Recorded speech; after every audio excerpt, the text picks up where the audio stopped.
ஏற்ற காலத்திலே அவர் உங்களை உயர்த்தும்படிக்கு அவருடைய எல்லாரும் சொல்லுங்க, பலத்த கை, பலத்த கை.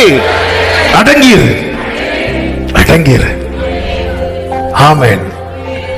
மொர்தெகாய் நிலைமை அந்த ஏற்ற காலம் வர்றது வரை வாசல்ல தான் உட்கார்ந்து இருக்கிறவன். காயப்பட்டு நின்றேன், கண்ணீரில் சென்றேன், கலங்கின எனக்காக இறங்கி வந்தீர். காயப்பட்டு நின்றேன், கண்ணீரில் சென்றேன், கலங்கின எனக்காக இறங்கி வந்தீர்.